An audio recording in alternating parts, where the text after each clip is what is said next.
Hello, my name is Craig Fraker. I'm with the Goochland Powhatan Master Gardener Association, and I am for the soil because I like to play in the dirt.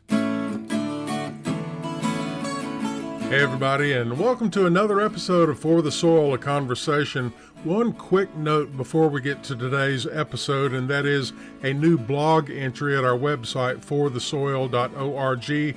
There you will find brand new a series of videos on soil for water. This is all Virginia farmers, all people you might know. Very interesting information. This is a new video series available at the website forthesoil.org. And there at the menu bar at the top, just click on blog, and there you will see a link to all, I think there's 12. There's a lot of them. Brand new videos on soil for water. Now to today's episode.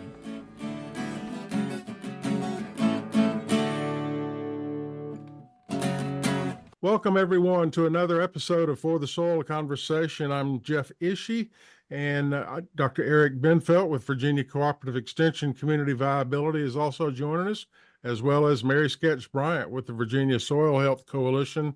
And we have a returning guest this week. And Mary, would you do the honors of reintroducing her?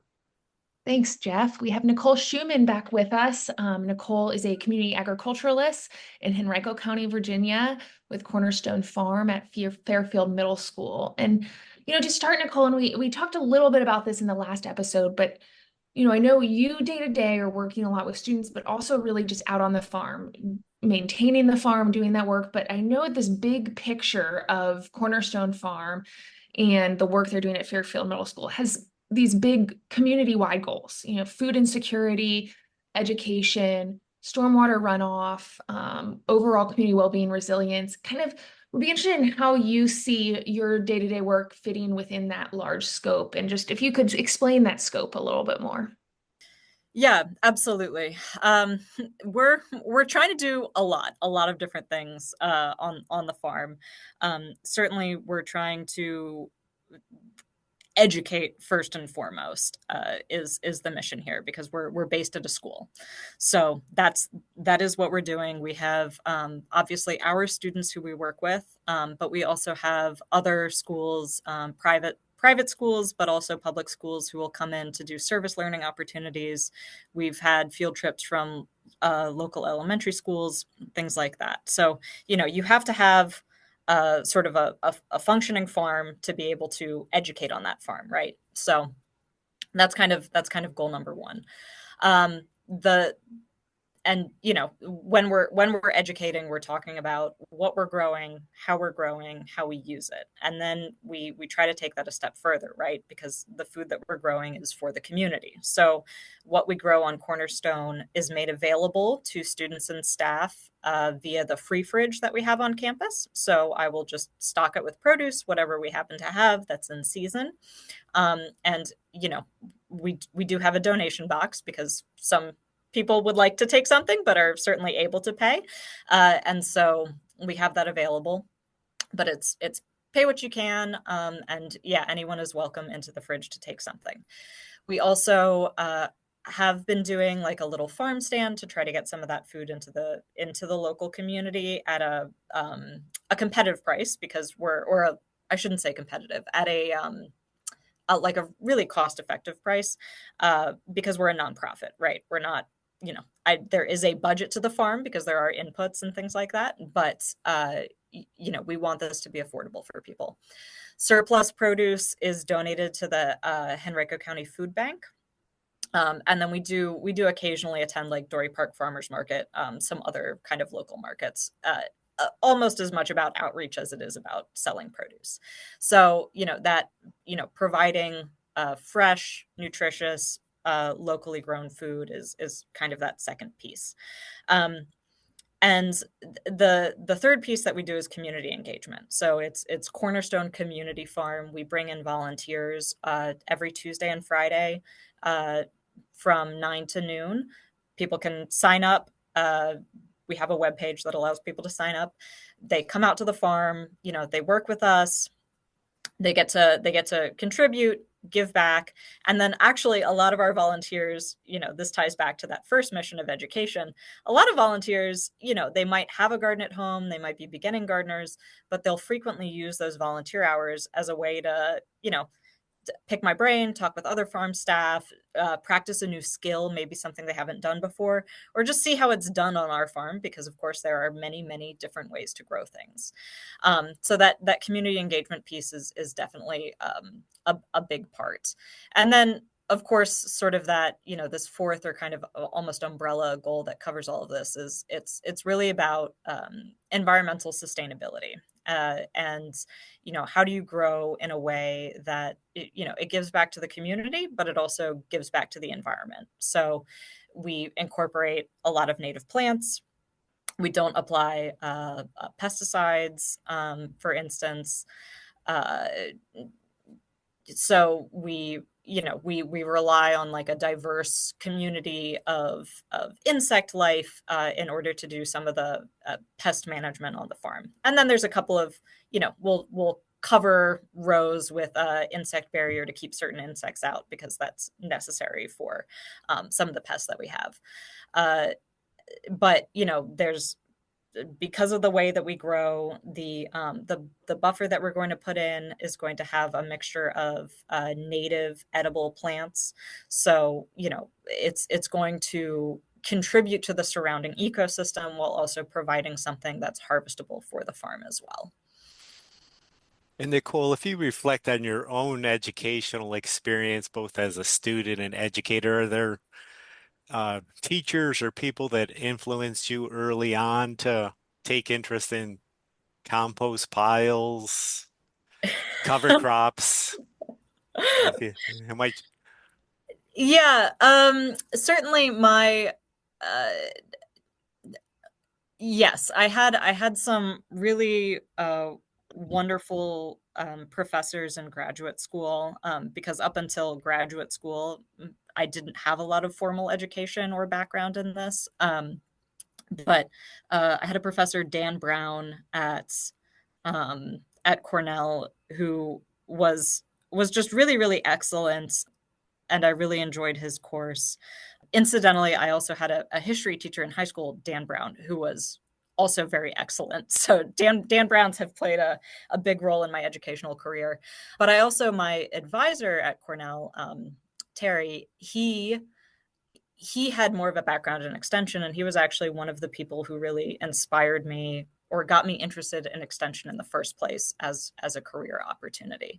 And so sort of if I was able to really point a finger at someone who had a direct influence on my career and not just sort of the skills and knowledge that I gained, it would probably have to be Terry. We're talking today with Nicole Shuman. She is a community agriculturalist in Central Virginia, working primarily with young people, specifically with middle school age students in Central Virginia. And I want to ask you about a video on cover crops that you produced when you were working with Virginia Cooperative Extension, Nicole. This was back, I guess, 4 or 5 years ago. And of course, there's a story behind every video. What is the story behind this video? If I Google your name, Nicole Shuman, on Google, and then click on videos, boom, right to the top, cover crops with Nicole Shuman. So what's the story behind this? Yeah, that was very shortly after the pandemic had shut things down. So, a lot of agents were working from home. We're not in the office very frequently, but we were still looking for ways to kind of do outreach and education and fulfill that mission of extension. And so you're kind of looking around at what you have in your backyard, and what I had in my backyard in spring of 2020 was cover crops in my own home. In my own home garden. And so I just put together a short video kind of comparing and contrasting some of the cover crops that I used, speaking more from sort of personal experience about what has worked for my garden in Central Virginia, and how different species can be used to accomplish different goals in the garden. but it was just we were like, all right, let's just do some videos. And that was one of them. I think we did another one on soil sampling, and I did one on soil blocking, which is how, and to this day at Cornerstone, soil blocking is how I start seeds. So yeah, just trying to do what you can in the pandemic. Well, it was a great effort. It was just very informal, but enlightening. Just the basics of, how do you use buckwheat? How to use cowpeas as a cover crop? So thank you. That video will live for eternity. Mary, I believe you have a question. Yeah, Nicole, would be interested in, I know that Cornerstone has done a lot with it's a very collaborative farm, and would be particularly interested in hearing about some of those relationships. I know there's an interesting relationship with USDA and NRCS, with Richmond being one of the focal points of their urban agriculture program, but I'm sure that's just one of many collaborations. You mentioned the district extension, just would hear a little bit about the role that those partnerships play. Yeah, absolutely. This kind of effort, especially, being a nonprofit and being within the public school system, it doesn't get off the ground without, healthy partnerships. So this grant process was begun before I started at Cornerstone, but the Community Food Collaborative applied for a USDA People's Garden grant. And so Cornerstone is actually one of the 17 flagship People's Gardens for the USDA across the United States. So they have been very, very supportive. That has really helped the farm sort of recuperate. There was some fluctuating management, as is going to be the case with nonprofits, and especially in the pandemic years. And USDA's support has really helped us come back from that. I've been able to, make a lot of improvements around the farm, get things working again, put systems in place. That has been great. And one portion of that grant is to fund sort of the development of an outdoor learning space. And so we're doing that as well. Hope to be opening that to the school and the public in 2025. Hope to see some more field trips and some more just different groups out on the farm to be able to use that space in particular. So that has been key. USDA connected us with the Xerxes Society. And so they've been really, really helpful with providing plant material for native plants and supporting native plants, and then through native plants, native insect populations on Cornerstone or at Cornerstone Farm. So Xerxes Society has been wonderful with that. We're talking about what to do with the riparian buffer area in 2025. The riparian buffer, we worked with the Henrico Education Foundation and Department of Forestry to fund the installation of the buffer, but that only covers sort of installation of the woody species. And obviously, in a healthy ecosystem, you have many layers of plants. It's not just the woodies. So we're talking with Xerxes Society about how to bring in native herbaceous species to really flesh out that area. Long before my time, the Soil and Water Conservation District and the Rotary Club in Henrico were involved with the initial establishment of the orchard at the farm. So that has been really key as well. We're not really a permaculture farm, but certainly one of those permaculture principles is the incorporation of perennial plants. So that way you're able to produce something without disturbing the soil year after year after year. And certainly the orchard is really helpful for that. We had, there's the ACE Center, which I can't exactly remember what ACE stands for right now, but they are career and technical education students in high school in Henrico.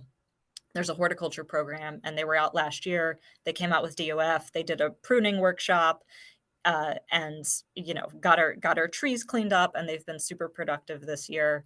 A lot of persimmon, apple, Asian pear. So that's been really great to see.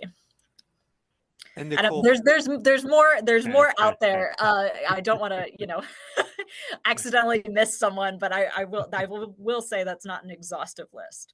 And Nicole, for those people not familiar with a buffer, what exactly does that entail, and what is it? Sure. It's a vegetated area around a body of water that's intended to protect water quality. So in this case, we're doing a riparian forest buffer, where we're going to be planting shrub species, because we want to keep the height relatively low. But shrub species, they help shade the water, provide habitats, and of course, in our case, they will also be providing something harvestable for us to eat. All right. Just about a minute and a half left in this episode. And if you missed the first episode with Nicole Shuman, go back. She's got a fabulous story about the program we call Soil Your Undies. You explained it very well, Nicole, about bioactivity and how everything relates and how that involves cotton underwear, which was pretty cool for the middle school students that you work with. But listeners, go back and listen to that first episode, part 1 with Nicole Shuman. And also in that episode, you mentioned, Nicole, a website, I believe an organization that you're working with. Can you tell us more about that website? Yes. Yeah. So the Community Food Collaborative. So if anyone is interested in learning more about Cornerstone Farm, or if you're just interested in connecting with us, Community Food Collaborative, cfcfarms.org. You can look us up there. It has more information about our farm, the programs that we offer, and also links to come volunteer if you're in the area, or if you have a group that you want to bring out for a field trip or something like that. We'd be happy to have you. Say that web address one more time. I believe you said cfcfarms.org. Yes, sir. cfcfarms.org. Yep. And you can also find Cornerstone Community Farm on Instagram. All right. Well, it's been a real pleasure to have you join us, and the conversation has been fabulous. And once again, listeners, if you missed the first half of our conversation with Nicole Shuman, it was about 2 weeks ago, and you can go back and find that at forthesoil.org. Thank you, Nicole. Thanks. Mary and Eric, thank y'all. Yeah, thank you. It's a pleasure.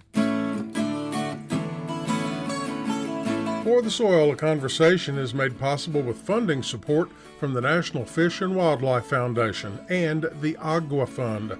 Other partners include the USDA's Natural Resources Conservation Service, Virginia Cooperative Extension, Virginia State University, Virginia Department of Conservation and Recreation, and partners of the Virginia Soil Health Coalition.